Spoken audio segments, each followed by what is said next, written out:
honorable guest of today, Professor Asim of the University of Oslo, Norway, eminent and distinguished professors and medical students and research scholars. Warm welcome to all of you to this distinguished lecture series instituted by our Honorable Vice Chancellor.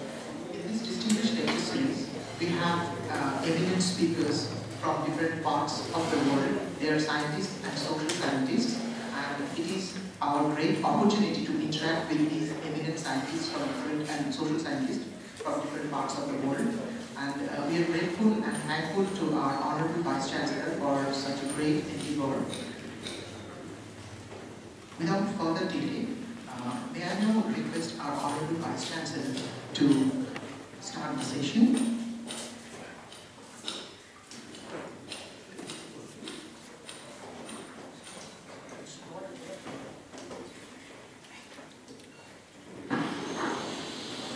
Very good afternoon, everybody here. My distinguished colleagues who are here, dear students, and our most distinguished guest, Professor Duttaroy, whom we have invited to deliver this distinguished lecture. Friends, Professor Sajida was telling me today that I should always or sometimes maybe prepare for these kind of lectures, but let me frankly admit, in utmost humility, that I am not a scientist. When I go to my form of historians, I go with full preparation. So this is for me, actually, it is certainly an academic formality and pleasure to welcome our special and distinguished guests who come and deliver the lectures. As a non-scientist or as a social scientist, I feel pursuing life science is basically a sort of love for existence. If we don't have love for existence, we will not pursue sciences.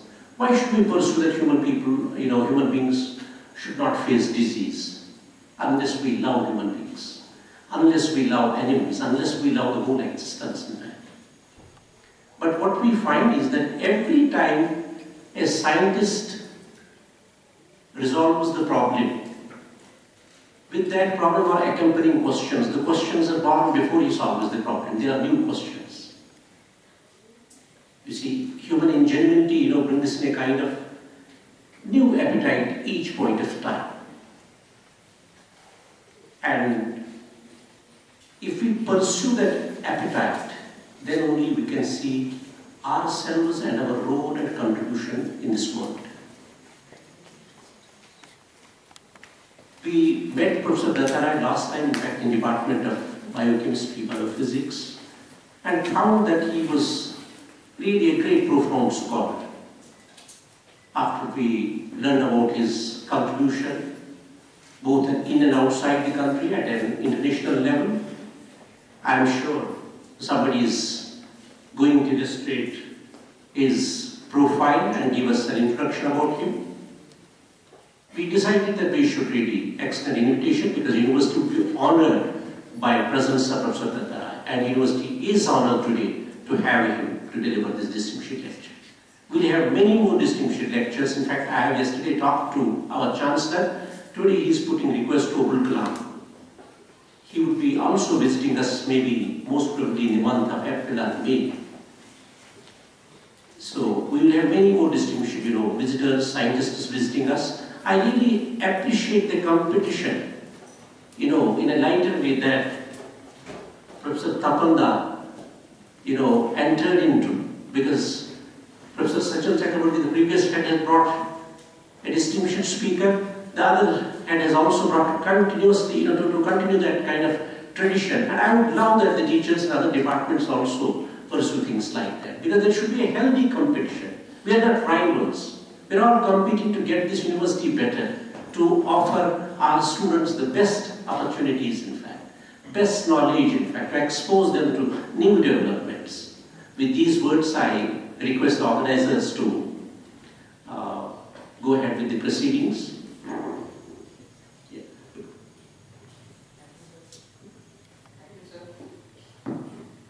of our appreciation, may I now request our students to felicitate our Honorable Vice Chancellor and the guest.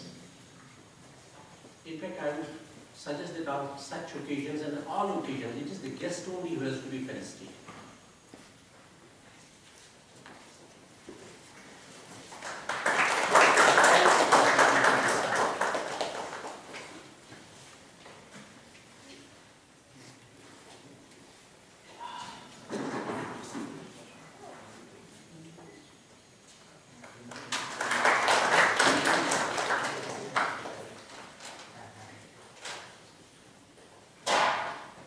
Thank you, students. May I now request our Honorable Vice Chancellor to kindly felicitate the guest with a shawl.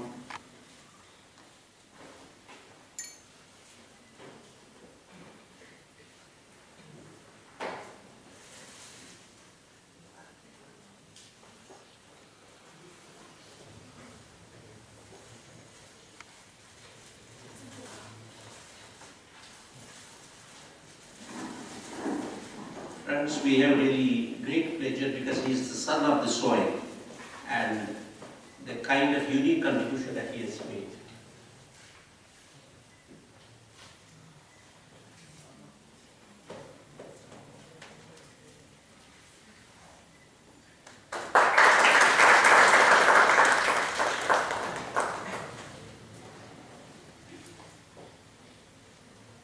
Thank you, sir. May I now call upon our Honorable Head of the Department, Professor Duttaroy, to kindly introduce the speaker formally.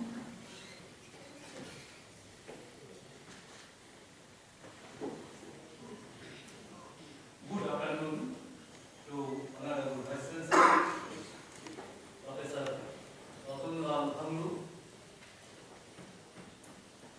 Speaker Professor Asim Duttaroy,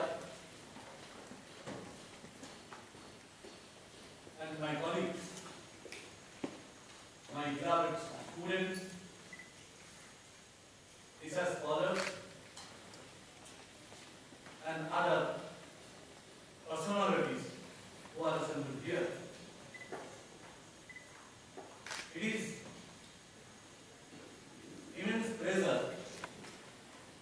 to announce that Professor Asim Duttaroy,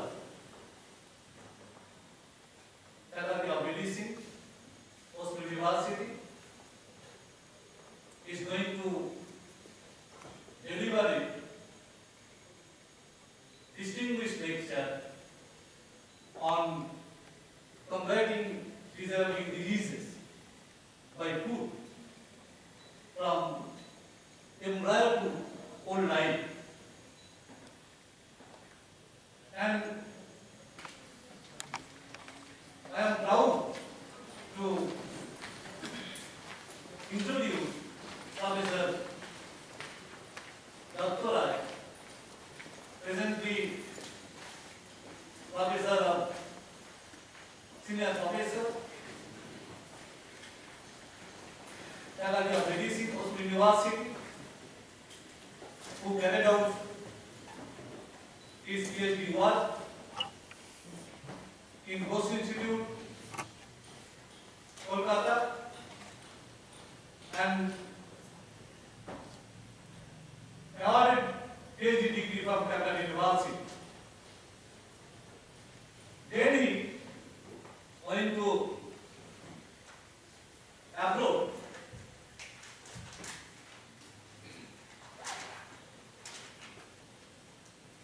Mainly in Rice University, Ohio, USA, order to start his research work as clinical instructor in the same university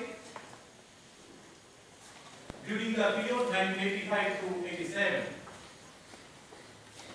Then he had been working as a faculty in the Department of Medicine and Biochemistry of Rice University School of Medicine during 1987 to 1998. Not only that, he was the principal scientist in Royal Research Institute of Aberdeen University, UK, during the period 1998 to 2001. Presently, Professor Duttaroy is working as a senior professor in the Faculty of Medicine, University of Oslo, Norway. His scientific work has been published in over 175 original contributions, book review, book chapters, editorial, and successfully supervised 25 PhD academic students. He is also editor in several renowned international scientific journals. Professor Duttaroy has several international patents.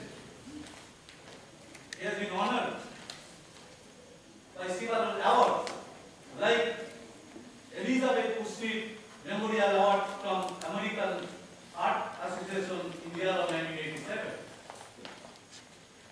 Often Lavote Award from the International Conference on Prof, Nutrition and Disease Prevention in Spain in the year of 1992.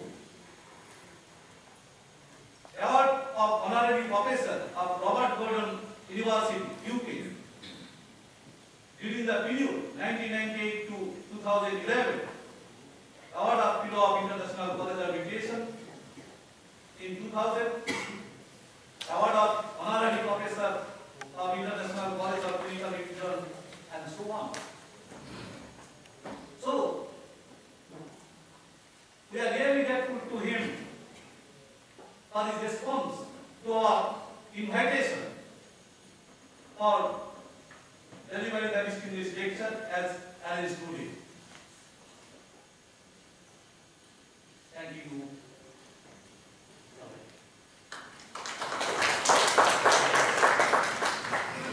Thank you, sir. With this, we have come to the end of the inaugural session. May I now request our guest, Professor Asim, to start his deliberation. Thank you, sir.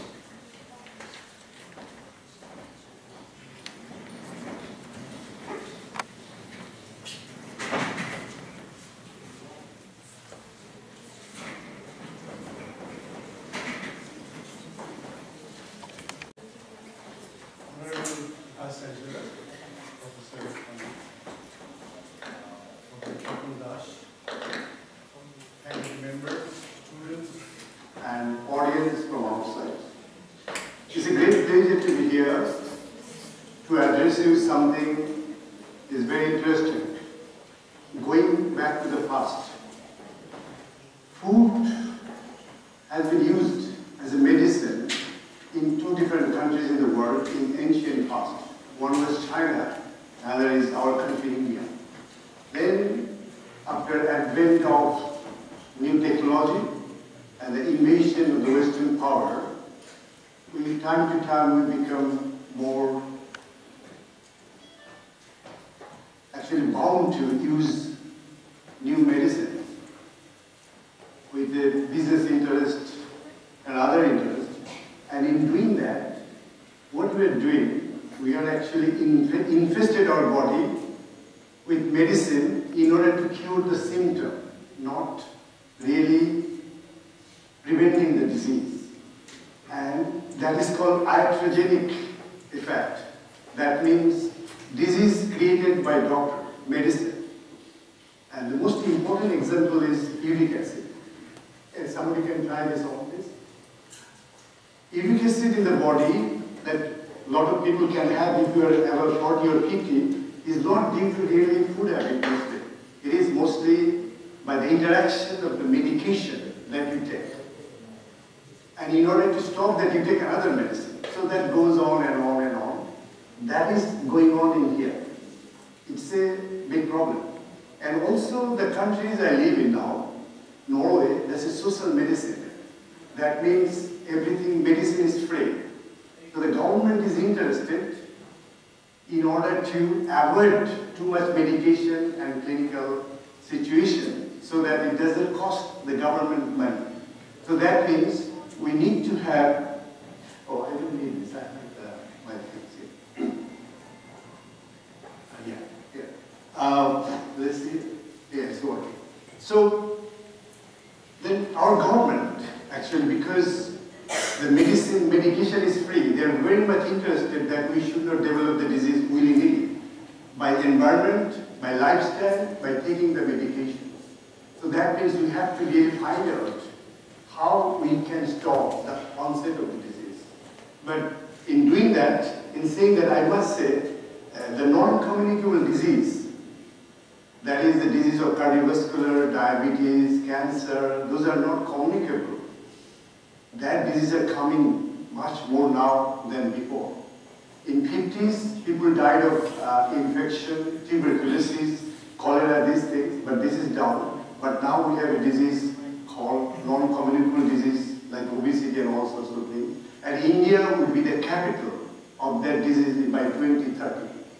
There will be household disease like this, the disease I mentioned to you. So this is our interest, and this is our hospital we work, and every hospital has helicopters bringing patient in emergency, and this is the Faculty of Medicine department, and this is within the city, that's Oslo.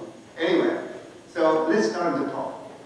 So long time back, the Confucius, a Chinese philosopher, who told that the medicine is not a healthcare. Food is a healthcare. Medicine is a sick care. When you become sick, you take medicine, so it is taken care of sick.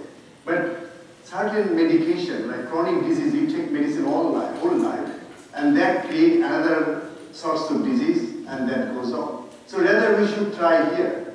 Food is healthcare. But food is changing. By advent of industrialization, commercial interest, and civilization, and if you look at last 5 million years, or say for last 200 years, what happens? Fruits and vegetable intake, whole grain, actually decreased, whereas the animal fats, or birds fat, chicken, and goats and all sorts of things, the meat is increased. So, but the fish intake is also reduced. So this major change is the diet, and with the lack of physical activity, because before our predecessor used to work 7 days to get food, and so you have to have a going around, taking your body one place to another. That means your body has to be mobile, and that sort of physical activity is missing now. The food is bringing on the table, but your body is not working that way. So that's why the physiology has some place for exercise physiology. Exercise easily comes there. And all that things, the high calorie intakes, actually converting into fat. So we are developing metabolic disorders. And that is actually in terms of fat accumulation in different areas of the body. And with the changes of the food, as I mentioned, also going on. So we are here actually because of several changes happening last 200 years. But food is just not food. It has hundreds of chemicals. We eat every day 1.5 kilograms of food and drink 2 liters around per day, individual. It is a Western diet, but it is true also here. And they have 40 essential nutrients and hundreds of molecules there. We know sometimes it's activity, sometimes we don't know. We know major activity, like it is a sugar, it is a fat, it is a protein, amino acid things. But there are hundreds of molecules undefined here. Polyphenols, small organic molecules is yet to be defined, and they are there. And second thing, we are not human beings. We are hybrid kind of people. We have more cells, bacterial cells in our body than our own cell. 10 times more bacteria in our gut than our own number of cells. As you see, the 10 to 13 cells, 10 to 14 bacteria. So the bacteria has used to say what we eat, what we think. And these bacteria that colonize in our gut, we get first from our mother when we come out. Non-cesarean babies, they get that sort of bacteria to the mouth, and that colonize our gut through whole life. And these bacteria, today we know, controlling our blood pressure, our mood, how the food is processed, and what food they give it to us. And sometimes bacteria do a very good thing. If the mother gets pregnant, and the bacteria see not much food, they will not eat the food. They will give to the mother so baby can get it. That new study is coming. But the important thing is that when you give the antibiotic to the children before 4 years old, these good bacteria that you get from the mother, not the cesarean babies, but those who are really coming natural birth babies, these bacteria will be destroyed.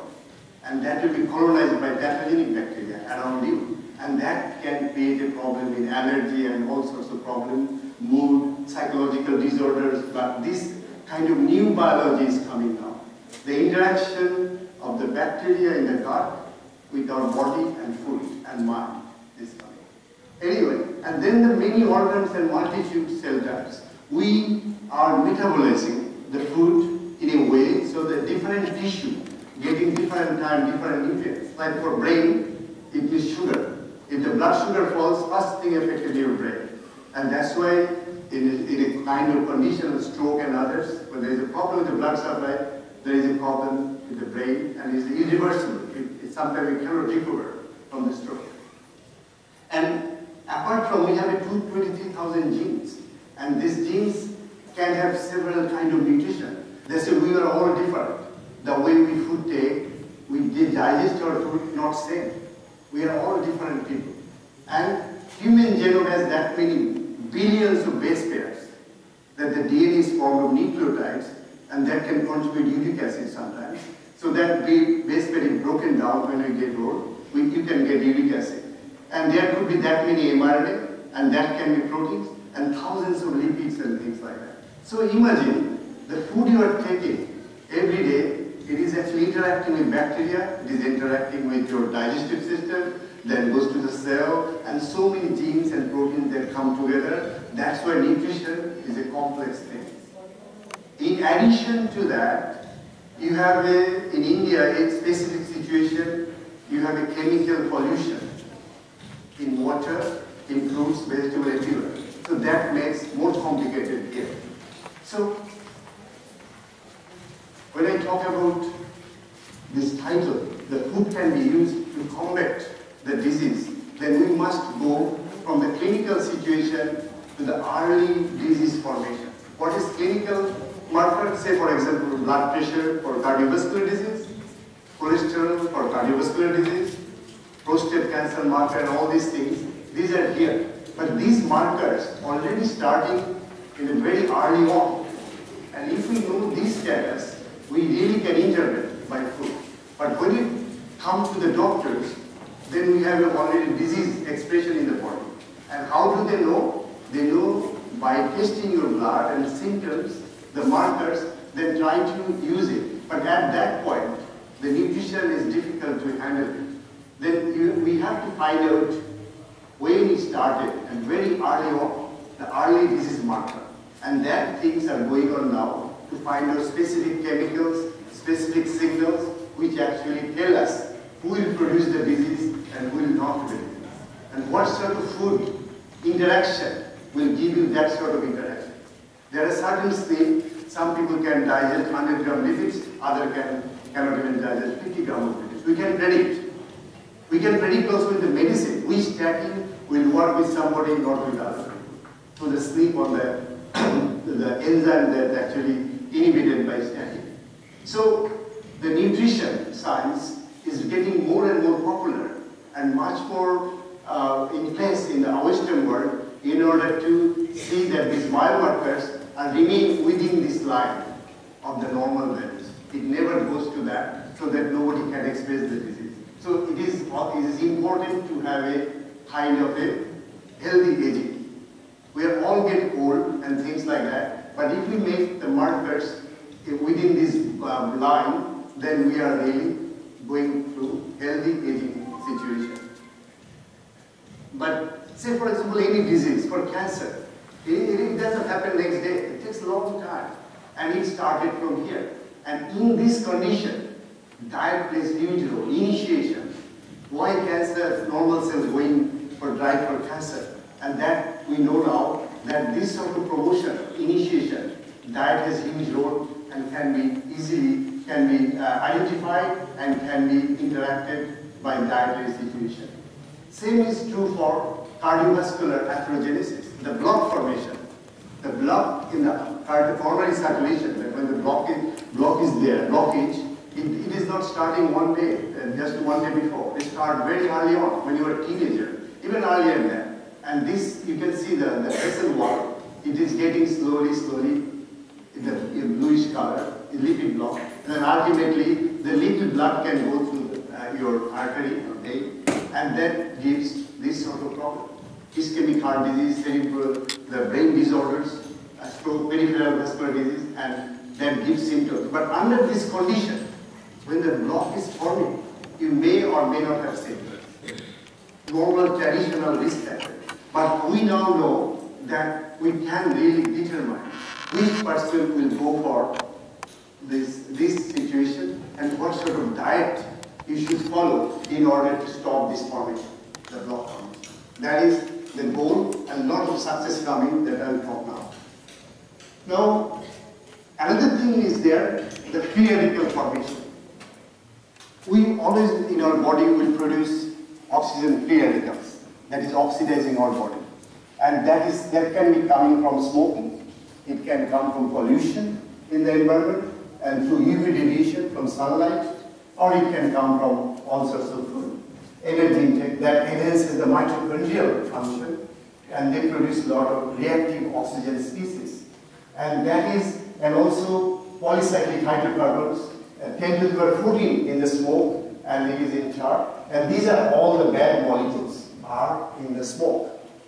They will be in the body and try to make a conjugate with the protein, lipids, whatever, and try to make a situation that can go to atherosclerotic or cancer and other sort of disease. But our body as such does not go rancid. If you keep a oil outside or fish, dead fish, it will go rancid, you will get the smell, but our body doesn't care. Although all the time we are producing oxygen free radicals. Why it doesn't go? Because of two things. One is we eat certain things. Even the chimpanzee, it knows that only eating meat is not good enough. You will see, notice, during eating raw fish, raw meat, it is eating some leaves also, green leaves with it. And all these fruits materials, they have a huge amount of antioxidant. Antioxidant means that the free radical that you are creating in the body through metabolism, through external oxidative stress like smoke, pollution in the air, in the water, food, and insecticides, pesticides, everything that will produce these free radicals, and these free radicals can only be killed off by taking these fruits and vegetables. So intakes of fruit and vegetables is very important. We have two types of antioxidant.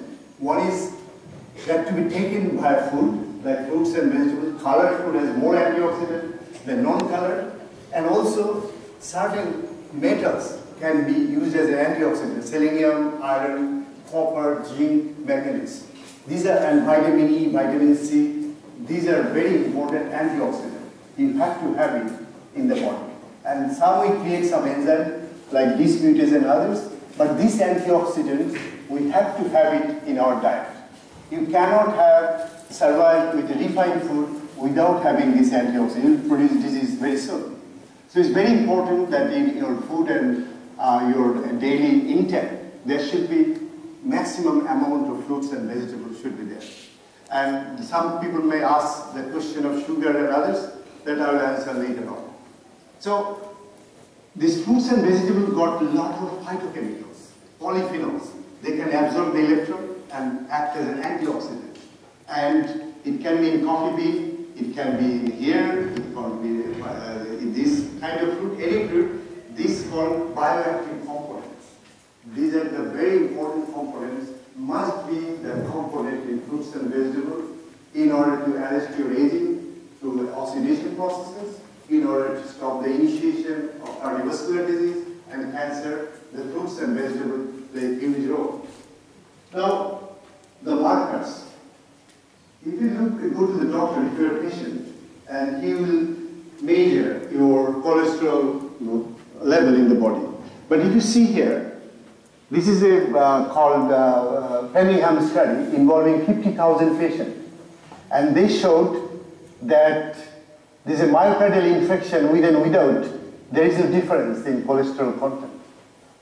So cholesterol actually itself is not a big risk factor.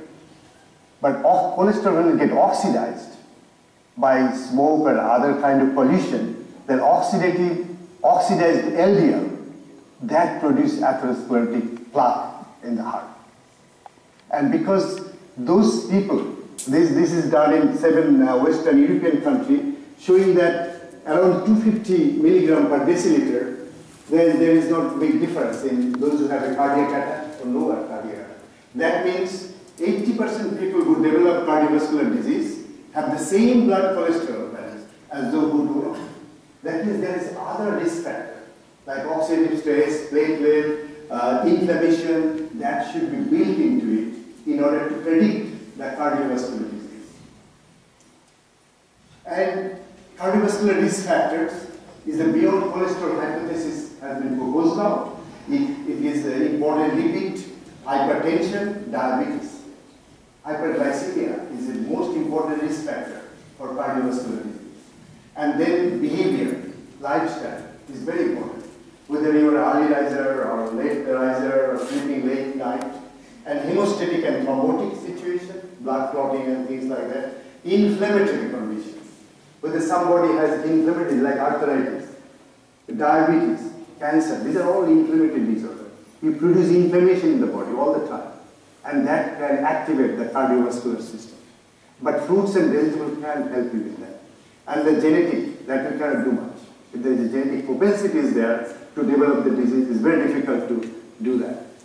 Now, for example of situation, if somebody is taking a lot of fat and kind of fast food diet, he can disturb primary metabolic disturbances because he will have more fatty acid, sugar in the body, that will produce this sort of disease. It may or may not have symptoms, like insulin resistance. A lot of people may have insulin resistance, but may not be diabetic. But the symptom is not there, but they will produce the same kind of damage if you are diabetic. And hypertension, the blood pressure is a big problem in India. Dyslipidemia, that the lipid profile has been changed. Hyperglycemia, hyperinsulinemia, insulin is producing more, and inflammation disorders, and endothelial dysfunction. For example, if you take, if you have high blood pressure, if you take beetroot juice, you can reduce your blood pressure very considerably. It will produce nitric oxide that will smooth your vascularly dilated effect in the vessel wall, and the blood pressure will be reduced like anything. You can try yourself, beetroot juice. So these sort of things happen because when you imbalance, you take imbalanced food, that can lead to this sort of situation, and that is called intermediate vascular risk factor, and that can lead to intravascular pathology. It produces plaque, atherosclerotic plaque, and coronary arteries, and carotid arteries, and all these things happen. Plaque is happening here. Then ultimately, it produces cardiovascular disease. But it is not the end. If your platelet is inactive by taking aspirin, that's why if somebody having a stent or diabetic or high blood pressure, they should take aspirin in order to stop the platelet hyperactivity, because ultimately platelet kills the people. Platelet become aggregated, and then it produces cardiovascular events like attack, stroke, or cardiovascular thing. So all these things happening, you can change this by changing your lifestyle, dietary intake, taking more fruits and vegetables, little bit more exercise, and doing that, you can stop this situation. But in case if you cannot stop it, still you can do a lot by taking antiplatelet food and vegetables that I'll be talking now. That will stop the penultimate stroke and other cardiovascular brain disorder and cardiovascular disease. Platelet as such actually is a kind of reconnaissance flight. It is actually roaming around your whole vascular blood system. If it sees any discontinuity of your artery, then platelet will aggregate. Like you cut your vessel wall, platelet will come and try to aggregate there and stop the blood to come out.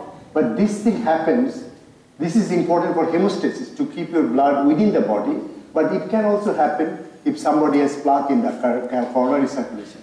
Platelet will be unnecessary, will be clogged there and can create a cardiac event. So that's why it's very important to tame the platelet so it does not produce aggregates on the vascular wall. And we have seen our study that platelet is hyperactive. In condition like this, if you sit long time, platelet become active, hyperactive.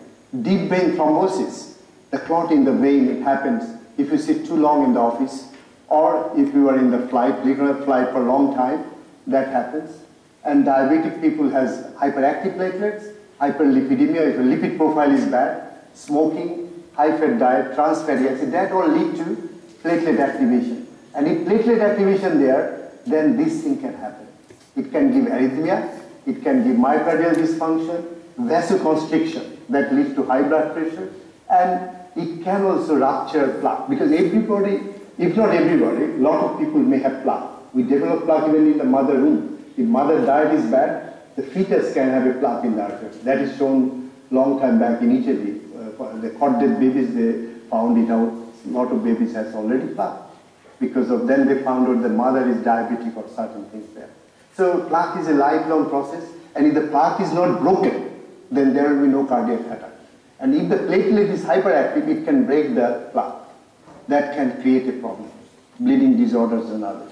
So it's very important to maintain your platelet condition in a tame situation. And it is a very complicated slide. Only I will try to show that if platelet activation is this process, if it is not very much activated, like if you take aspirin, you may have a bleeding disorder. Platelet count is low. That can happen with certain people. That platelet is not aggregating, then is a big problem. But platelet is become hyperactive, that lead to cardiac attack. So we want to make platelet under this condition, which is neutral, which is allowed to do physiological study. That means it will aggregate when it needed to be, when there is a cut, but it is not aggregating too much to produce clot. If you go to dentist under this condition, then there is a big bleeding disorders. If blood will not be clot and dentist cannot do anything, it will gingivitis and others can produce. So important is to maintain the platelet response in this level. But since a lot of people are not really biochemists or this, I'll just mention that collagen, epinephrine, thrombin, these are created in the blood vessels, and they aggregate the platelet through arachidonic acid pathway, and we take aspirin to stop this pathway. But if the thrombin is coming from plaque rupture, it can inhibit, it can aggregate the platelet without this process. That means if plaque is broken, aspirin cannot save it. Thrombin will aggregate the platelet. But aspirin only effective against collagen, epinephrine, the weaker aggregating agent. But the thrombin generated when the plaque rupture is there in the heart, and this thrombin can aggregate platelet bypassing this pathway. So it's a big danger. Even if you take tons of aspirin, it will not help you when the plaque is ruptured. You have to give other kind of medication. And if you look at aspirin, though antiplatelet, it is not very effective in terms of mortality. So aspirin doesn't help much.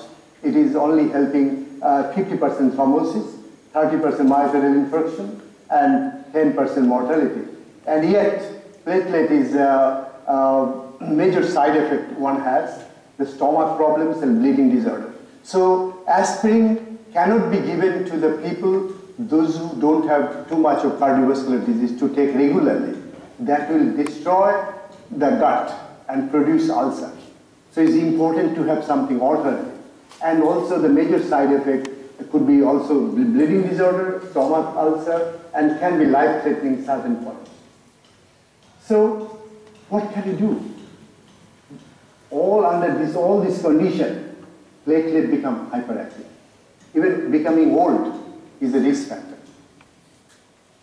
And platelet, it become hyperactive, there is a good chance to produce plaque, and plaque broken, and cardiac event can happen without symptoms. And yet, we cannot give aspirin to everybody, because aspirin produces ulcer and cannot be taken daily. Only those who have a bypass or cardiac problems, others, they are given, but it can produce a lot of wind in your stomach and a lot of problems. So we are actually started that time when I was in Aberdeen, whether to look anything presence in the effect of aspirin kind of things in fruits and vegetables. And before I do that, I actually studied the epidemiology in different communities in Europe, like community in Mediterranean people, the Greek people and others. They smoke, they eat everything, they were big belly, but they don't have cardiovascular problems. They don't die too much of cardiovascular problems. So some people thought it is maybe olive oil, some people thought it may be red wine, some people thought something else. Of course, radio has some good thing to do here, but it is not my talk today. And of course something else. But I thought, next consuming fruit is a tomato. In Greek salads and what is called goulash, that's a meat production. But they consume 500 to 600 tomatoes per person in Greek and Hungary and those sort of areas. And those have very little cardiac event there. So we have to learn from nature and people, the lifestyles and things, what is changing. Then we can see in research what is going on. That's why the science develops. It should be with the human being and their life. So this is the study. They show that in different countries, the consumption of fruit, this is showing the death from the cardiovascular things you see here, and the consumption of fruits. The more fruits they are consuming, the less death from cardiovascular things. In different countries, has a different kind of thing. So it looks like is it inverse correlation.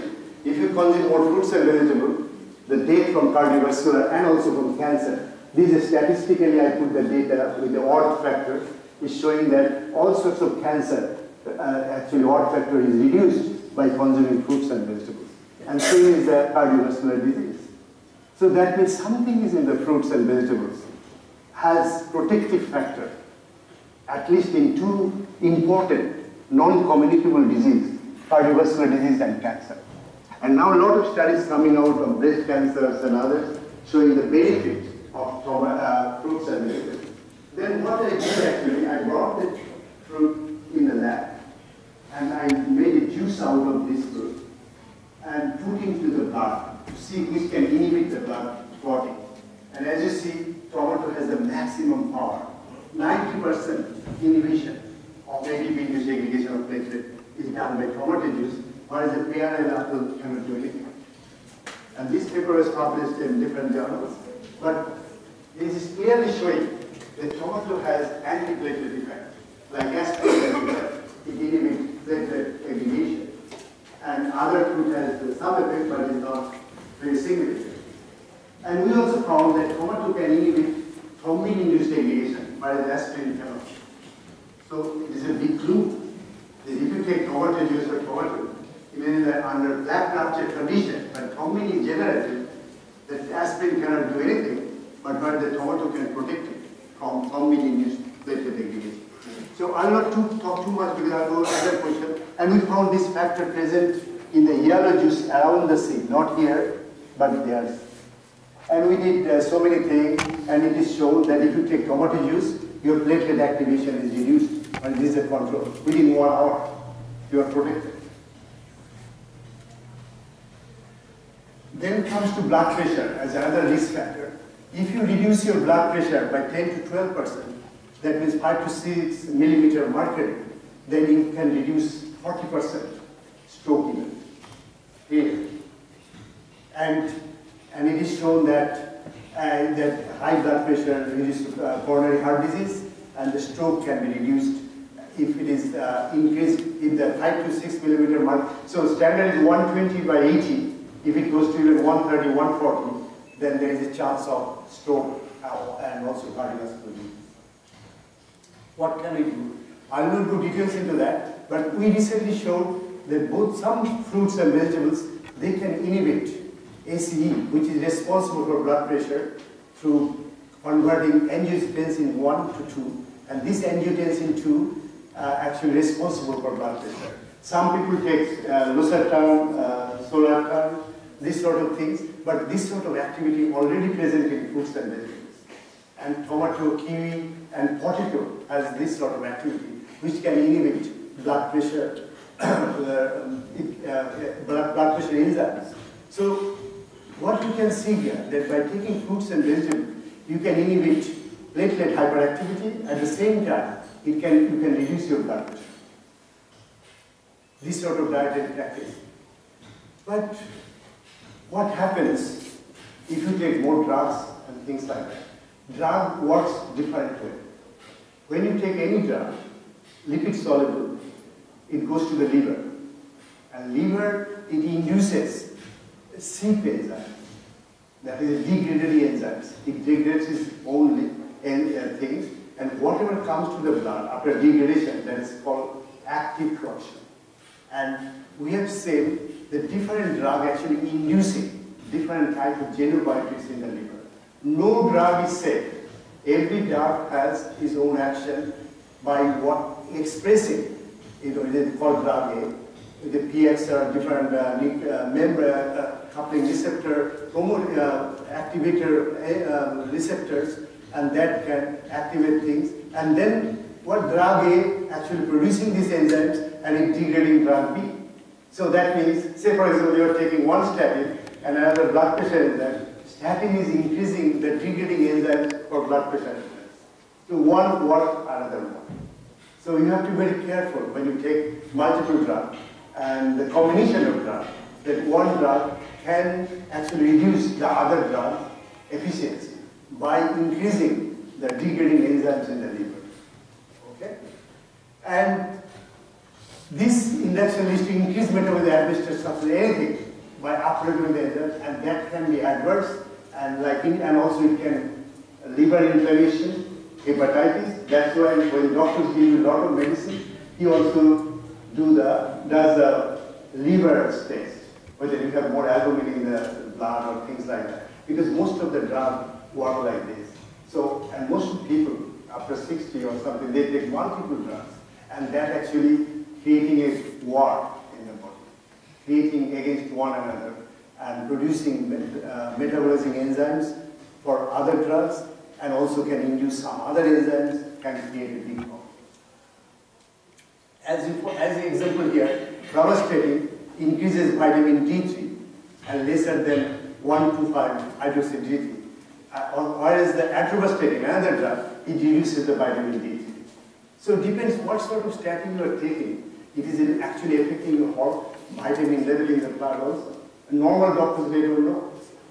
And this interest hydrophilic rosuvastatin, there's a new drug, is not lipophilic in nature, and increase the blood vitamin D3 level after atypical treatment.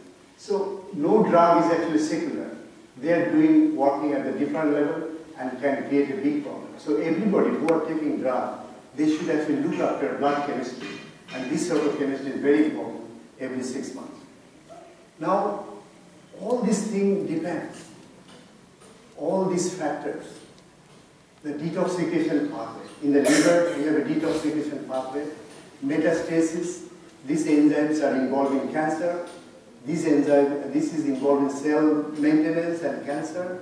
Apoptosis, cell death, proliferation, hormone signaling, inflammation, and all these things. Everything you can modulate by food. We have now full battery of information. The dietary is in probiotics. Probiotics means the special bacteria given in your yogurt, which will protect your gut bacteria, and that will help you in producing not diseases. And so is folic acid. That it does so many things. And silibulin and CUR, ECG, all are actually can be affected by dietary things. I'm not going into details, but showing you that the food is more effective than the drugs. And one type of food may have several kinds of drug action which actually can affect these enzymes systems and can produce your health or disease, depends on the drugs. So it's a very complicated process, but food is not a secular thing. Every food is different, but they can involve different kind of situation in your body, from mental to physical health. But before I talk about all this drug and food interaction, I think we should better look at how the disease is developing in our body, in our system. So it's called developmental origin of adult disease. That idea came from Professor Barker of Southampton University. He studied a population in Holland. The mothers who got pregnant during the World War II, those who don't have get many food or anything like that, they were malnutrition or starvation, and babies born of those mothers all develop cardiovascular disease, diabetes, obesity later in life. But those babies born after the war, when the food is plenty and all these things, they did not. Then he thought there must be something programming going on in the uterine, womb life, in the life of the womb. And he called it his developmental origin of adult disease in our embryonic life. And now we know a lot, and a lot of studies going on even in India with collaboration with me and Pune Vidyapith Hospital in order to find the cause. In India, we have a big problem. I'm coming to that. We have more premature death in India. It is worse than Bangladesh. 35% prematurity, a lot of it is death due to prematurity, diarrhea, and also the infection is another thing. Infection related to immunity related to food. If you're eating good food, your immunity is very strong. So all these babies, neonate death, you see, it's a huge problem. But I'm talking today, not only the disease, I'm talking today another thing, when I'm coming on, that cognition. If you go to the standard class, in the village especially, you would find 10 to 20% are attentive to your class. Most of them are not. Their attention span is 1 second, 1 minute. They go to different places in the mind. They are not attending. They are hyperactive in mind. Their cognition is not mature enough to follow their teacher. It's very unfortunate children. And they are not shy. But at the outset, you won't find any clinically established situation. Only thing you find, they are not getting your attention. Why? These inbuilt questions we are actually trying. Because nation is known by its people. And if people are not educated, are not well behaved and trained, then it will create a chaos. And socialistic countries like Norway and others, they try to build every humanity to grow together. So it's very important that the new generation, the next generation, should come with the perception, with the knowledge that modern science and things are giving. Then one should have a good cognition, good development. We should try that. In India, a lot of babies are born, we call it thin fat babies. Their limb is thin, but they have a big belly, and they're very skinny, no muscle there. And they will find in the street everywhere. This is a programming going on. When they are growing in the mother, if mother nutrition is not proper, it can happen to any family, including people in the street, then the baby is trying to compromise his growth. It's trying its best to grow the main vital organ in the mother's womb, which is critical for its survival. The brain, it needs some lipids when it comes out, it's thermogenesis, liver and other organs, but at the cost of muscle. Because muscle they don't need much. And how they do it? They deliberately induce insulin resistance in the body. So that the food is partitioning in such a way, it allows babies to grow its brain and other tissue, but no muscle. That's the baby, there's a symptom of programming in the mother womb that you see most of the babies born in the streets and the poor community in India. And all these studies and disease and drug I told, it is meaningless to them. You cannot, they are already developing or develop diabetes disease, cognition problem, all sorts of things, in addition to death. So in order to India or any country to develop and to scientific society and less violence and more attention to the class and the society and world behavior, you have to try at the embryonic level. And that's the big problem now in India. You can change certain things, the maternal malnutrition, by supplementing folic acid, iron, iodine, vitamin Z, calcium. But if poor people are not getting all this prenatal care, but in addition to docosahexaenoic acid, is very important element in brain cognition. It is very important. As I mentioned, the nutrition in pregnancy in early life has major impact on infant development, and nutritional programming is a key biological phenomenon. And this fetal programming, that lifestyle and early nutrition have consequence, it will stay whole life. And Another thing is the preterm infants, those surviving preterms. Their brain development is supposed to occur during the last trimester of pregnancy in the mother's womb. If the babies are born prematurely, these are unfortunate babies. Their brain is not well developed. Because these two important fatty acids, DHA and arachidic acid, supposedly, or must be, supplied by the mother during the last trimester of pregnancy. And if it is not there, then there is a compromise in the cognition and the other knowledge capabilities. And important thing also, placenta size. If the placenta size is not normal, the nutrition and other things later in life will not go. And that fetal programming I already mentioned, that most of the babies will born low birth weight. If the low birth weight baby is there, definitely there is a big chance of cardiovascular disease, obesity and other problems, most of the cases. And that will lead to that sort of programming already. And then we can try drugs and medicine, everything there, but I think we should try here. Then we don't need to really try an adult-like disease by giving battery of drugs and things like that. So we have to look at perinatal nutrition. And this is very interesting slide. This placenta, when it's formed at week 8 to 14, then placenta is under control of mother. Then after that, placenta is control of fetus. If the placenta is not well formed during that time, then the fetus will send a signal to the mother. That lead to preeclampsia, bad signals. So placenta has to be formed in kind of commensurate with the fetal growth. And the sex of fetus, if the fetus is positive, male fetus, it doesn't allow placenta to grow much. So the most of the cases of malnutrition is the male fetus is affected. But the female fetus, they are very clever. They allow placenta to grow along with her. So most of the cases, the girls are protected, even under this condition, but not the male fetus. They are suicidal because they don't allow placenta to grow too much. It tries to grow itself. So that's a big problem. And that's the problem with the father's genes. But I thought it is not the place to talk about it. But anyway, this role of the placenta, fetal growth program is very important. And every step, our lifestyle behavior is affecting the processes. And we are working in this area, placental invasion and function. When the placenta is formed, placenta has to invade mother wall. If the placenta is not very big enough, then the fetus will not be big.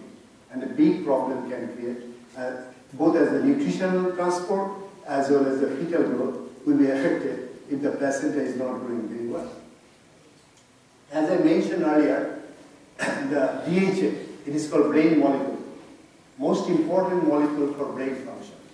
This is actually mother is giving during the last trimester, and still babies can get it up to 140 weeks, not after that. So most of this program, our cognitions and things like that are built while we're in mother's womb. And this is done mostly by the raw materials of DHA, docosahexaenoic acid, and this fatty acid mostly coming from seafood and also from some leaves, spinach, urad dal, mustard seed, mustard oil. Only those have this thing. But India is now getting more deficit of DHA compared to other countries. And DHA is associated with brain function and visual acuity I already mentioned. And it is showing that maternal transport, the early nutrition of these two important fatty acids are very important to make baby more intelligent. And that has to be done very early in the pregnancy. As I say, not other fatty acids are accumulated, only DHA is accumulated in the brain. So it's very specific, and mother has a responsibility to supply DHA to the fetus during the last trimester. And this is study done in our lab, showing the mother who got DHA during the pregnancy, and the babies are born, they have a higher IQ, you see the blue bar, compared to babies born from mother with corn oil, no DHA from them. And there are a lot of studies later on come from Australia and others, showing that the supplementation of DHA, very early pregnancy and later on, is very important for infant cognition and ADHD, hyperactive children. They get all benefit by taking DHA. And we have, this is done by an American 40 Barnard's lab. They showed that in the rat brain also, if you give DHA, their brain structure is much better than those who are not getting DHA. Can you imagine the children born in the slum and other area, and those who are not getting DHA, they will have a compromised brain system. And it is shown in animal and human situation also that the DHA plays a huge role in terms of cognition and the brain development. And if you look here, just follow this slide. The DHA is here. Its level is much higher in the fetus compared to mother. So mother is always trying to supply DHA to the fetus, so fetus can get enough of DHA.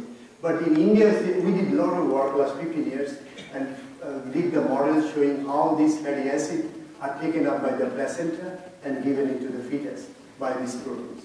And we have a book on these whole issues.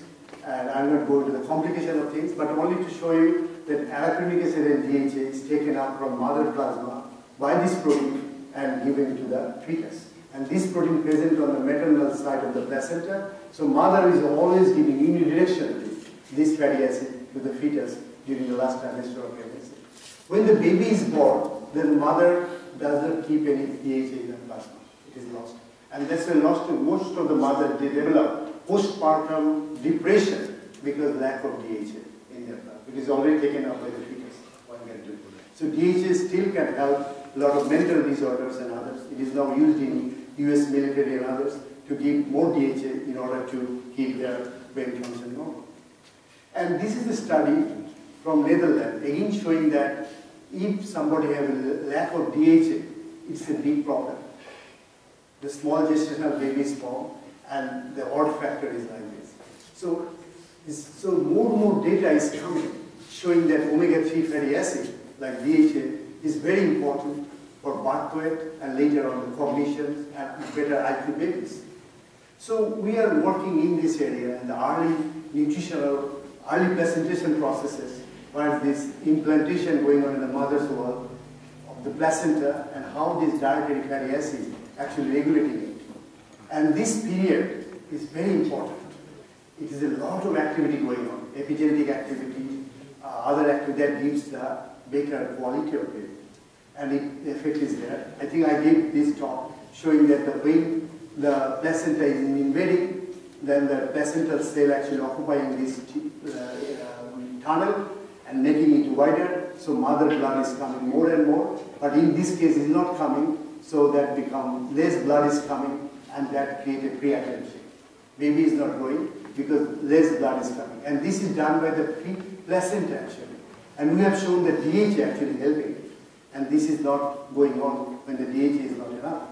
So, and this is our lab test showing that DHA is producing a lot of tube of the placenta, trophoblast cells, and other fatty acids, nothing much. So it is clearly showing the DHA important nutrition factors is needed for placenta to grow and make much better vessel wall so the blood can come from the mother to the fetus, and this is done through VEGF, vascular endothelial growth factors. And then next thing is that epigenetics. Epigenetics is genes, but they are controlled by external factors. Your lifestyle, your diet, alcohol intakes, that can actually control the gene expression. And it's very important. This epigenetic regulation is now, we know, is controlling diabetes and other diseases. And this control, the methylation of DNA and others, actually controlling your health and disease. The food you take every day, the behavior, smoking, everything, actually controlling. It is not changing the sequence of the gene, the DNA materials, but it is actually capping the way the gene is expressed. And this is done, controlled by environmental lifestyle and diet, even the synthetic chemicals. So it's very important. I think I'll not go into details into that, how the epigenetic mechanism in utero is actually controlling our lives, how we will be. We may be from the same mother, but epigenetic control making us, or the gene may be the same. And because of, at that time, food and diet and behavior can changing all these things. So we are all different in terms of this. And this epigenetic mechanism can be controlled by behavior, nutrients, alcohol intake, and that ultimately affect cognition, intelligence, appetite, obesity. A lot of things are coming now, and early life and lifetime exposure by maternal and even paternal dietary intake can affect our total expression of human being. And this nutrient, actually what happens, it is actually through methylation processes, it is controlling whether somebody will develop tumor or not in later cases. So folic acid is very important later on life in terms of actually somebody will develop tumors. If the methylation process is, if the tumor repressor molecules are methylated, then it will be not expressed. It will be more methylated, it will not be expressed that somebody can develop tumors. But if it is unmethylated, then it will be expressed and can produce tumors. So many regulations that we know now is by diet is now available. And all this activity is known to influence DNA, arsenic that is very much present in water here. It can affect methylation pattern and different other factors, folic acid, methionine, selenium, zinc, vitamin A, all these things can affect the methylation pattern of the genes and can affect the outcome of the disease. As you see here, from the same mother, this is called agouti mouse. And this less folic acid is given to the mother during the pregnancy. Then the baby is born called yellow mouse. Is a high risk of cancer, diabetes, and all these things. And the same mother, when it is given folic acid and others, and all these things, then agouti mouse, and no cancer, nothing. So there's a strong effect of diet and food. From the same mother, same gene pool, same thing. But because of hypomethylation, because of lack of folic acid, zinc, and all these things, that give yellow mouse, and the next pregnancy, with the supplementation of with this thing, that give agouti mouse. And this mouse will not develop anything, disease I talk about, but this mouse will develop cancer, diabetes. So you see the power of diet, power of food is so intense in this one. And this is actually lack of nutrients and chemicals and infection that lead to epigenetic mechanism that can lead to poor growth and vulnerable to different diseases that ultimately can affect the mother, and the birth child is produced. These children will have a different disease and health profile. Depends how he or she, what sort of nutrition got from the mother before and during the pregnancy and later on. And that is the epigenetic program with all of it. So the food should be a medicine. Not only medicine, it should protect you from generation to generation. Your activity now, what it will affect your children and grandchildren and goes on. The epigenetic mechanism is very stable. There may be not mutation, but this is there. And today in India, because of the advent of the chemicals, we don't know what they're doing. Now, through the placenta, thousands of chemicals going from the mother's blood to the fetus. No idea what sort of programming is going on. And we have a lack of DHA in our diet. So many things actually challenging the humanity. And with the more cesarean baby, the babies, when they're born, they're deprived of the bacteria. They should get it from the mother because the cesarean process of delivery, they are producing more allergy, they are having more allergy, more obesity, more other behavior, from mental to cognition. So we are attacked from different sides. It is the time to act on. With this, I conclude my lecture. Thank you very much.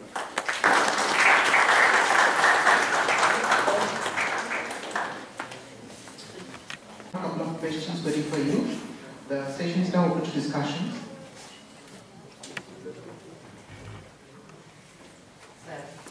We intake various vegetables, tomatoes, etc. But this tomato is genetically changed. So, is there any effect? Okay. GM food is banned in Europe, so we don't know the implication of it. But in India, it is, I think it's not GM and stuff, it is more, what we call cross breeding, hybrid. Yeah, so that means it is genes are in the nature. But if you introduce a gene from, say, from animal genes on the tomato so the skin can be stable, that I will be very worried. But this is a hybrid. So that means genes are there already in the nature of different fruits, they just put together. I don't think this is the danger. But genetically modified food, that the extraneous genes coming from different sources, not plant, maybe animal and others, to keep the shelf life more and this, that we don't know what will impact will have. But hybrid may be okay.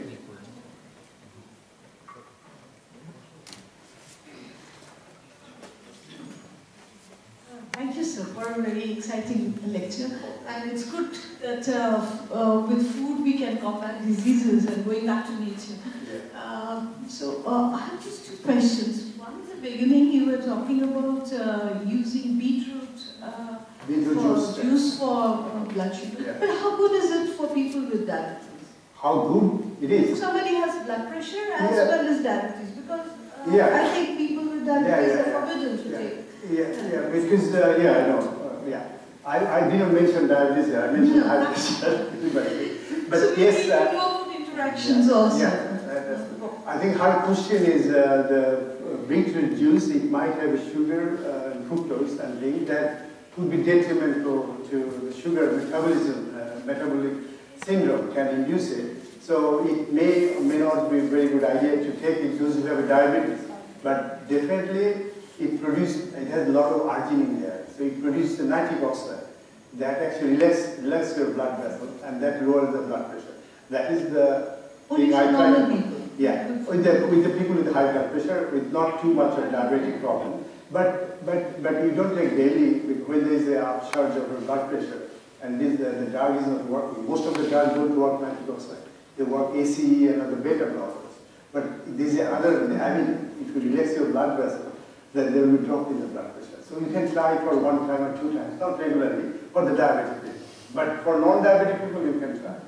And I have one more question. Could we go back to the slide with that yellow mice one? Okay. I believe that that yellow coat color and brown, that was a genetic, it was related to genes.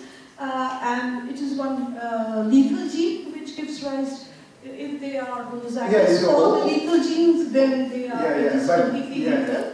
And the coat color is regulated if they are heterozygous.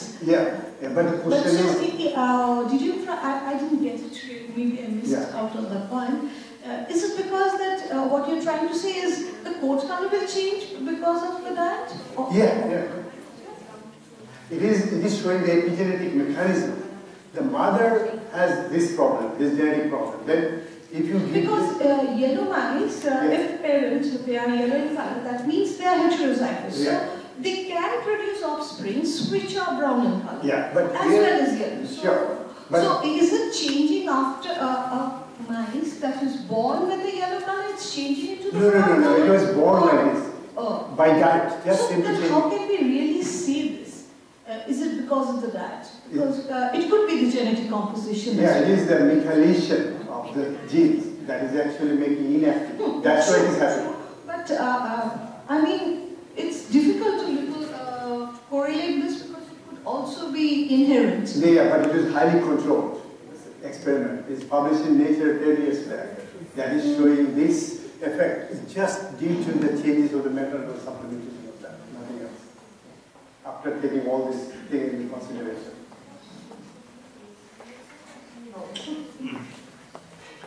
You are saying about methylation of the DNA. Okay? Sorry? So methylation is taking place in DNA. Yeah. So it's a type of mutation. When it is being methylated, so can you tell this methylation is causing some positive effect? Methylation can cause both positive and negative effects. So in DNA, when methylation is taking place in DNA, so how this positivity can be? is affecting only the CPG island, this methylation. And that is what you mean the way you define the positive and negative things. What I was saying that the hypomethylation of certain genes is allowed to express the genes because the depression it is a depressor genes, and hypermethylation is down-regulating the gene expression. Okay, that is in the regulatory side. It may happen. Yeah. Some it is happening. Is binding or not. Yeah, that's what I'm saying. Oh, that's in the regulatory side. Yeah. Not in the structural part. No. Sorry. Okay. It is the phenotype. And the second question is whether DHA has any effect in the postpartum development. I think it can because the DHA doesn't go that much to cross the blood-brain barrier. When the blood-brain barrier is established, DHA is very difficult to go. But at the same time, I can say that DHA has been used as an antipsychotic drug, along with Prozac and others in different trials. The data published showing that it has good effect. Now the question is, maybe certain amount of DHA is going to the brain and producing resolving-like compounds and actually affecting the signaling molecule there. But there are a lot of human data there showing the effect of DHA very strong, especially in bipolar disease and other diseases. But because it's very difficult to reduce the DHA level in the brain after the successive DHA degradation. Because brain doesn't by some means, if DHA can penetrate the BBB. Yeah, that's the problem sometimes. Yeah, but there are new molecules they are producing that can. Yes.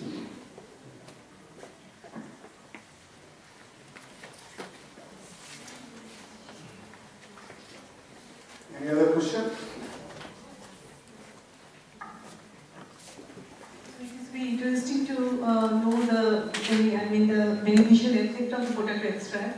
But I would like to know which specific component which is present in the extract that is giving this type of inactivation of the platelet, because the platelet activation involves very specific mechanisms. It has the very good receptors for the thrombin and the fibrin. So whether it is receptor, the blockage, or this is the inactivation of the prothrombin to thrombin.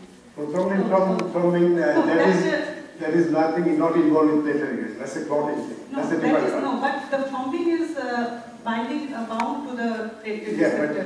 But thrombin generally not. Which particular component is involved? Okay, this is mostly sodium proton transport system. The alkalization of the platelet is inhibited. And also it inhibits GP2, GP3A complex, hybridin receptors. It is down-regulating the expression of this by this promoter extract. But whether there is a mixture of the components in the extract? There is 100 components there. Yeah. Whether that is identified any such component, which is more? Yeah, chlorogenic acid is one of the components that is in the tomato that is affecting the system. That is all.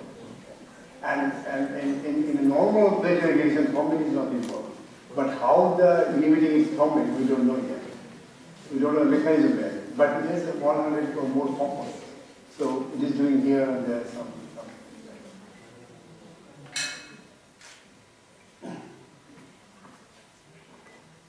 Any more questions?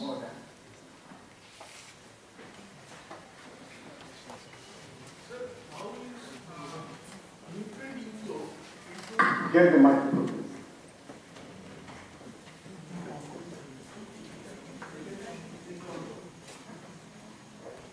Sir, how the nutrient inflow is regulated between trophoblast stem cells and embryonic stem cells? Because you were talking about the placenta growing simultaneously with the female fetus, but not so in the case of Yeah. That is a regulation by male fetus and female fetus, we don't know. The female fetus allows the placenta to grow with fetus, female fetus. But in the male fetus situation, the placenta is not growing that much. That's why most of the pregnancy with mother malnutrition is affecting male fetus, not the female fetus as such. But your question was embryonic situation of that. But we are working on extratrophoblast, that is coming from blastocysts. And when blastocysts form, then it's coming near to the extratrophoblast, how it is invading the uterine wall, that is our concern. Making the, what do you call it, angiogenesis, that is the existing blood vessels to make it very bigger so that it can go. So we are interested to see how the extratrophoblast is coming near to the maternal uterine wall or endometrium a little bit, and then it is displacing the endothelial cells by extratrophoblast, then it becomes a pseudo-endothelial cells. And that is our concern.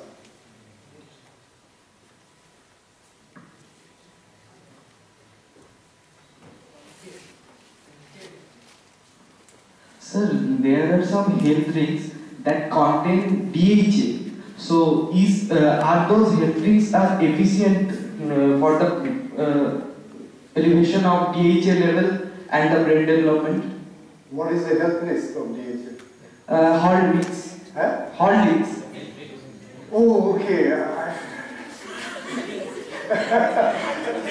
I think they are all not oxidized there. I think it's difficult. DHA is a big molecule, 20 carbon, 6 double bonds.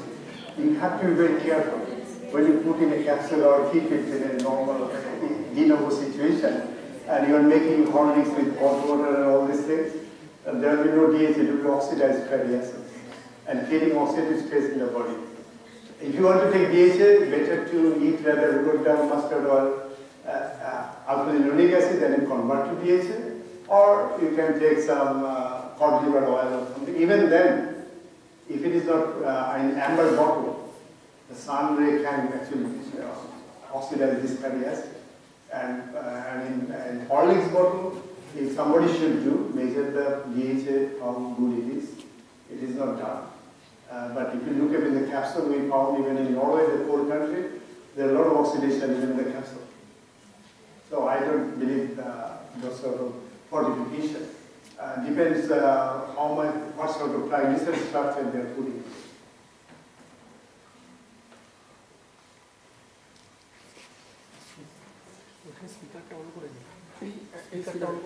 এই মাইক্রোফোনে বলে ওই মাইক্রোফোনটা on করে দিও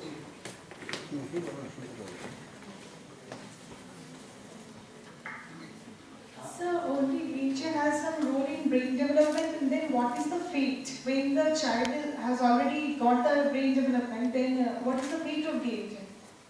Effect of the DHA, how it does? Fate. What is the fate? Oh, fate of DHA. Okay. So her question was, when the DHA is ingested or given by the mother to the fetus, what it does, right? How it is activated in the brain. There is a DHA-specific binding protein in the brain that takes the peaks of the DHA and then put in the myelin sheath. And that's why the myelin sheath insulation is very important for memory transfer, as well as the DHA can be a lot of secondary molecules, resolvins and hundreds of molecules. They are involved all the signaling in the synapse signaling situation. And that helps in bipolar disorders and others. But mechanism yet to be unraveled. But definitely. Sir, you also mentioned that mother will go some depression after Yeah. childbirth. Then the DHA is not staying in an adult. So how this mental condition is being Okay, in our country, the DHA is supplemented to the mother during the lactation period. The mother's milk also provides DHA to the babies. So that's the mother lost DHA. So it has to be supplemented to the diet. So DHA is only needed in neonatal and prenatal stages of in the embryonic stage. Then how DHA is controlling the emotions of an adult? Okay, that's a good question. Because, as I said, certain DHA can cross the blood-brain barrier. You need DHA. Retina, most of the fatty acid and DHA, that you can get always activated. But DHA, as we know, interacting with dopamine and other signaling factors, and another one is oxytocin and things, they have some kind of interaction with the DHA. Thank you. Any other questions?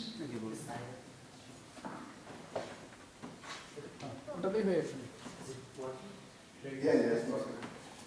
Actually, sir, I work on leishmania. Okay, so it is a woman's disease. Okay, So there is a drug SAP, Polish mania. So I just want to know, it is a disease which infects the parasite, infects the macrophage. So what drug, apart from my drug, what nutrition I should supplement my experimental mice so that it gets cured earlier or better? Okay, I think that means that you have to hype up the immune system of that one. And immune cells mostly take arginine as their energy source that you can supplement. And also glutamine also is known very well for the cells too. And also we have seen in my MD student showed that HIV infected patient, they get double infection from tuberculosis, and they found this highly linked with glutathione supplementation. He did work in Malaysia, where is those are living near the sea. There's a sulfur lake, and those people are very resistant to HIV and double infection. And then we published this paper, the glutathione is the most important nutrient for immune cells. So if you give glutathione, arginine, and glutamine, I think your rat will be doing much better. So it's a good idea, sir. Thank you. And second question was, sir, you were telling that the female fetus, they allow the embryo to grow, placenta grow better. So why? Is there any answer? Okay, there is the answer there because this is a conflict of maternal genes versus paternal genes, and the change of the authority. Actually, what happens? The IGF2 and others, these are actually methylated in the mother genes actually. So IGF2 is less expressed, but father is unmethylated, is expressed a lot. And father tried to make bigger placenta so that his baby can grow faster. Mothers don't want, because mothers, they have more babies later on. So this conflict and battle of sexes is going on in addition to that. And placenta genes actually, whose genes is a big question. Both paternal could be there. Also later on fetals actually take care of it. So this is a very complicated area, we don't know everything of it. But definitely as the pregnancy goes on, the fetus getting more autonomous and try to control mother's body and everything.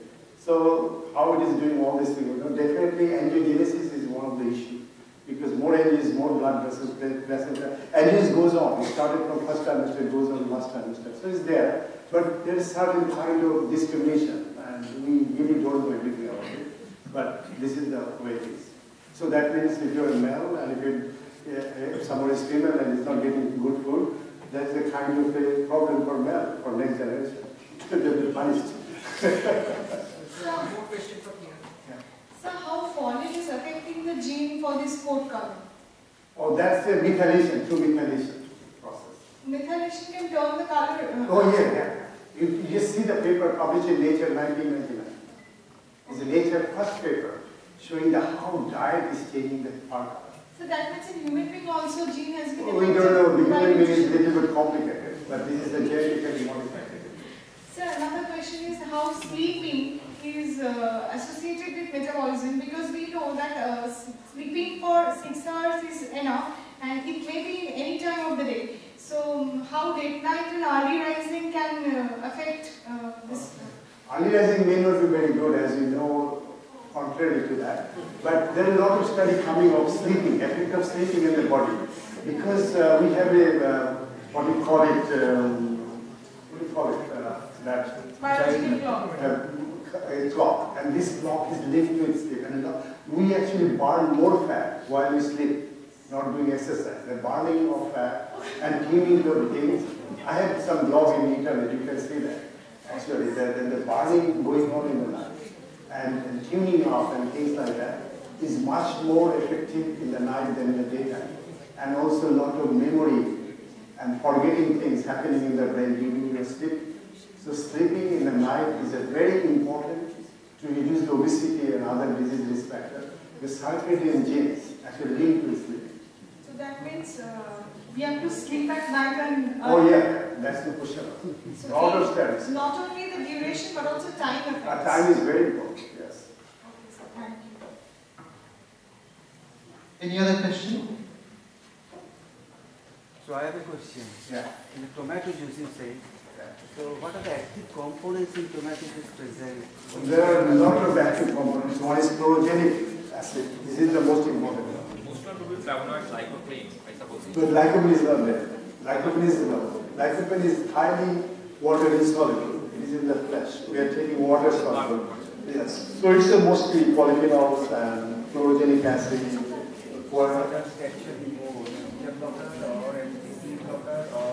Beta blockers and alpha blockers, they are not working that well. With the sodium proton transport and something other thing. We don't know everything.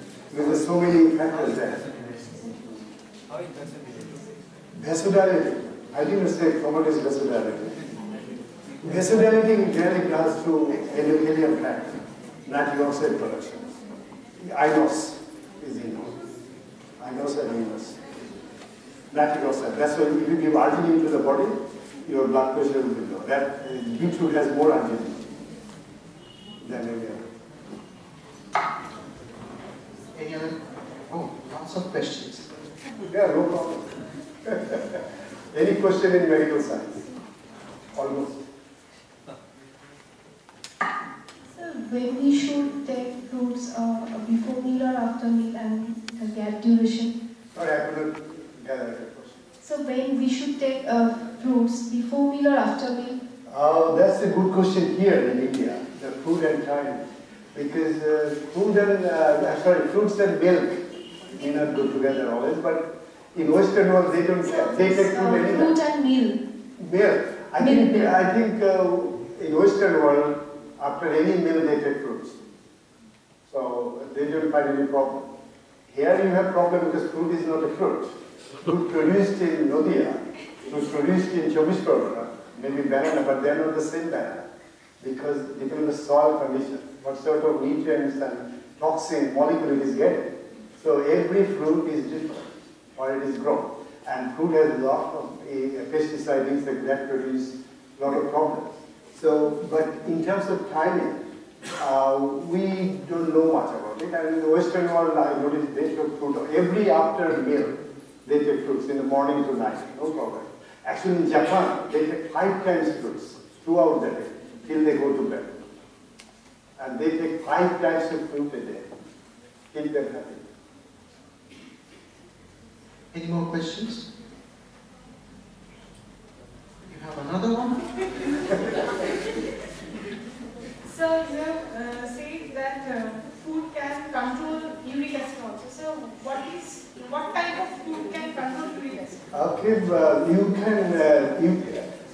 you can choose fruit or vegetable or food which has less uric acid content. Like for example, tomato has less uric acid, only 11 microgram per 100 gram of tomato. Whereas rice and wheat has huge amount of uric acid, 70 to 100 microgram per 100 gram of thing. And there is a chart you can find in Google showing high uric acid content foods versus low uric acid content food. From there you can see that. So if somebody has already got the disease, then can food help? Somebody got disease? Yeah. Of course. But it is better to try early. But first thing you reduce your calorie intake. By taking fruits, what do? You have a less intense energy there. If you take, say, for example, 1 kilo chocolate versus 1 kilo apple, apple has the least amount of energy. So if you do that, you already take out calorie from your body, excess calorie. That helps you, first thing. Second, fruits and vegetables got a lot of minerals, vitamins, and fibers, all sorts of things. So anytime it can be better. Just last one. So, rice is a staple food in India. So, in nowadays, thiamine and vitamin B12 is much deficient in rice. So, how can we increase those amount in rice and how? And you have said that GM food is not applicable everywhere. So, how can we increase those vitamin B12 or thiamine in rice or any kind of staple foods? Okay, our question is how to increase vitamin B12 deficiency is very bad here, actually true. And actually, how can we supplement or increase the content of these important vitamins in staple food like rice, wheat and things like that. That is actually government policy, that how much GM food they would allow. It is not only food scientists or others, they look after toxicity. In order to increase vitamin B12, you might increase other kind of nonsense molecules then, and that can affect your body system. So best thing is to go for where the vitamin B12 already existing in the nature and take those food. And rice is not staple food in many countries. Used to be, not now. Yeah, sure. India is not just always rice is staple food. Some state in India they don't take too much rice. Like you go to Punjab and others, they eat roti and things like that. But still, vitamin A, gold and D and things can be increased. And it is already in the market in Western Europe, that vitamin E containing rice.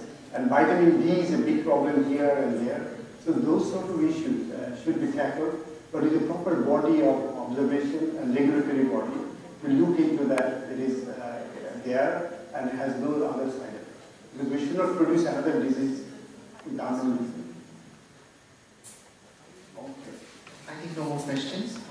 Thank you, sir. Thank you for your excellent deliberation. And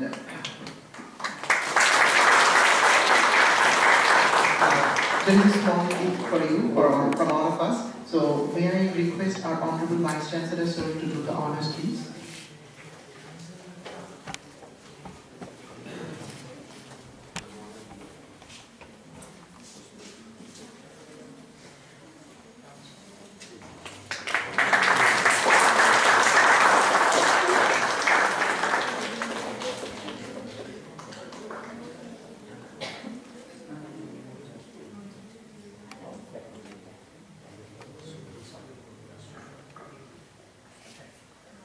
Also sometimes, in addition to fruits and food and other details, we have our greatest enemy, sometimes our state.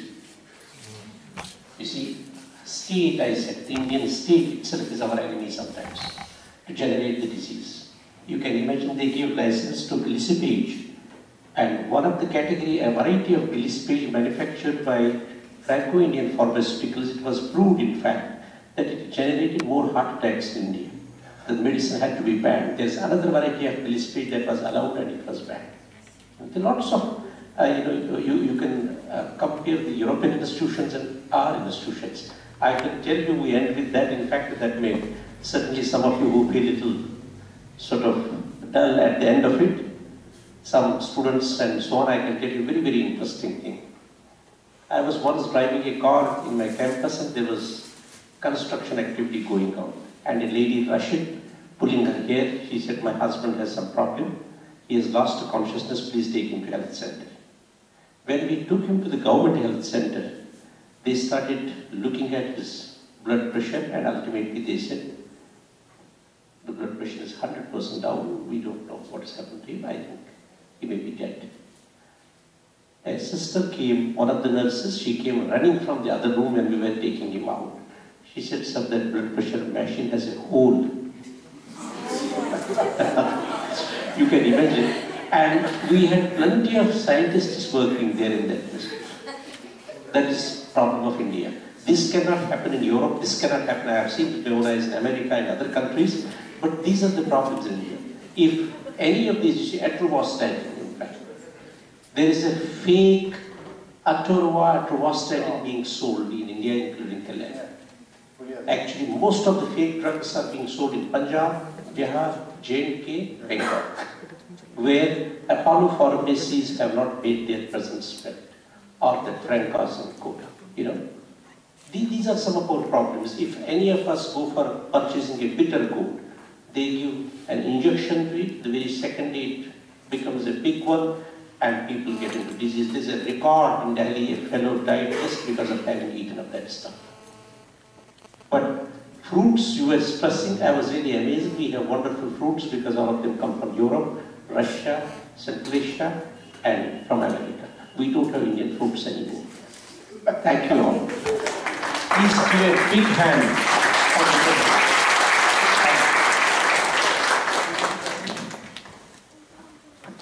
With this, we have almost come to the end of today's this session. So may I now request Dr. Rakhi Das Gupta of our department to deliver the vote of thanks. Thank you, everyone. It is my extreme privilege to thank our eminent speaker, Professor Asim Duttaroy, for his excellent deliberation. We have been greatly benefited by your talk, sir. Actually, he has conveyed a lot of message about diseases and how to combat them with our diet, day-to-day food. So, thank you, sir, once again. In this connection, I would like to thank our Honorable Vice Chancellor, sir, Professor Ratanlal Hanglu, sir, because he has been constantly been a constant source of encouragement in organizing this kind of, promoting and organizing this kind of lectures for us. We are really thankful to you, sir. And then we would also like to thank our university authorities for helping us in all sort of ways in organizing this kind of seminars. I would like to thank the head of our department, Professor Tapon Kumar Das, for inviting Professor Asim Duttaroy, and we could have the privilege of having you here, sir. And I would also like to thank all the other professors and faculty members of our department who have helped us morally, giving us support morally and otherwise, and in organizing this seminar. Last but not the least, our research scholars and students who have helped in many ways in organizing this kind of seminars. So it is of immense help to us in getting their hand in every respect. So thank you once again. And thank you all for your time.